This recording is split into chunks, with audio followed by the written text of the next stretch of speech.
ഒരു മാനേജ്മെന്റ് ഉള്ള, ഇത്രയും വർഷത്തെ ബിസിനസ് പാരമ്പര്യമുള്ള, നമുക്കറിയാം ചെമ്മണ്ണൂർ ഗ്രൂപ്പ് എന്ന് പറയുമ്പോൾ ഏകദേശം 162 വർഷത്തിന്റെ വിജയകഥ അല്ലെങ്കിൽ യാത്രയുടെ കഥ ആർക്ക് പറയാനുണ്ട്?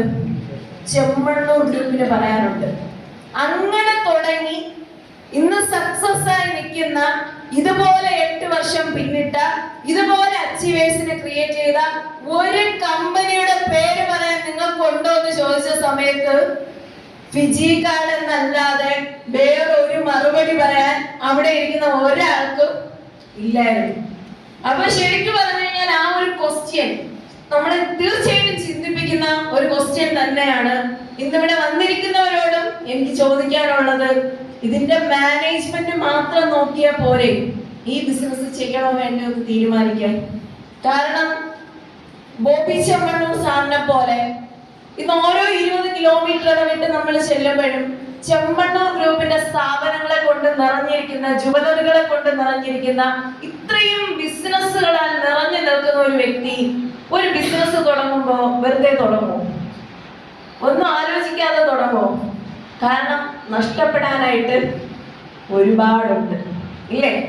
നഷ്ടപ്പെടാനായിട്ട് ഒരുപാടുണ്ട്. അപ്പൊ അങ്ങനെ ഒരു വ്യക്തി ഒരു ബിസിനസ് തുടങ്ങുമ്പോ ഒന്നും ആലോചിക്കാതെ ഒരിക്കലും എന്ത് ചെയ്യാൻ പറ്റില്ല? തുടങ്ങാൻ പറ്റില്ല. തീർച്ചയായിട്ടും അദ്ദേഹം അവിടെ നിന്ന് പറഞ്ഞ ഒരു വാക്കുണ്ട്, എനിക്ക് ഒരച്ഛനേ ഉള്ളൂ, ഫിജി കാർഡ് എന്ന് പറയുന്ന കമ്പനി എന്റെ കാലം കഴിഞ്ഞാലും അതിവിടെ തന്നെ ഉണ്ടായിരിക്കും. അതിന് ഏറ്റവും വലിയൊരു തെളിവെന്ന് പറയുന്നത് അദ്ദേഹത്തിന്റെ ഇടത്ത് കയ്യിൽ എങ്ങനെ ഒരാളെ ചേർത്ത് നിർത്തിയിട്ടുണ്ടായിരുന്നു. ആരെന്നറിയോ? ആരെയാണ്? സാറിന്റെ മരുമകൻ എന്ത് ചെയ്തിട്ടുണ്ടായിരുന്നു?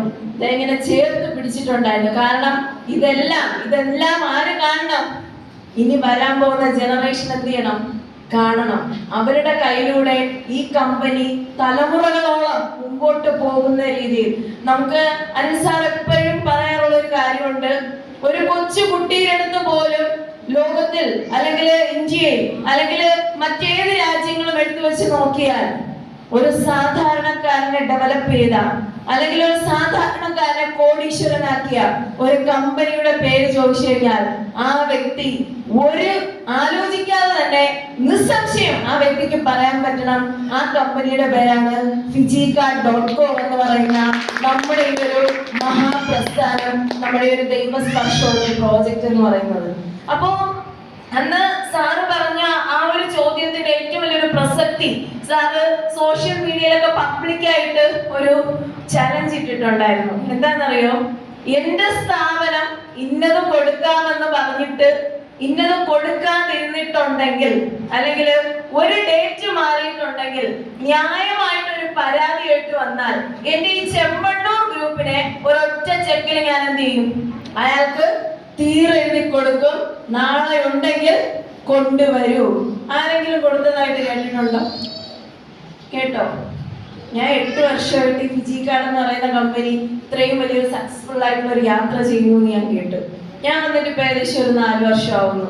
ഈ 4 വർഷത്തിന് എന്തായാലും ഞാൻ കണ്ടിട്ടില്ല ആരും അങ്ങനെ ഒരു വെല്ലുവിളിയായിട്ട് എന്ത് ചെയ്യുന്നത് പോകുന്നത്. കാരണം അതിന്റെ മറുപടി എന്താണെന്ന് അറിയണമെങ്കിൽ ഇതിൽ വർക്ക് ചെയ്യുന്നവരുടെ അക്കൗണ്ട് ഒന്ന് നോക്കിയാൽ മതി.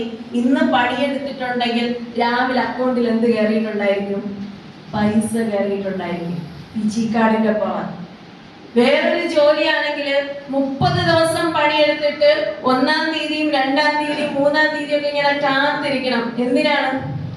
അക്കൗണ്ടില് ശമ്പളം വന്നോ എന്ന് നോക്കി നമ്മൾ എന്ത് ചെയ്യണം?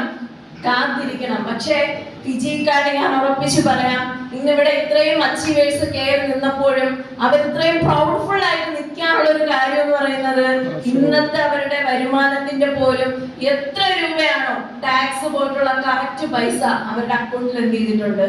കമ്പനി കൊടുത്തിട്ടുണ്ട്. ഒരാൾക്ക് പോലും കൊടുക്കാൻ പെൻഡിങ് ഇല്ല. ഇനി ഫിജി കാർഡ് എന്ന് പറയുന്ന കമ്പനിയില് മേഴ്സി മാഡം ഇവിടെ മനോഹരമായിട്ട് പ്ലാൻ പറഞ്ഞു അല്ലേ?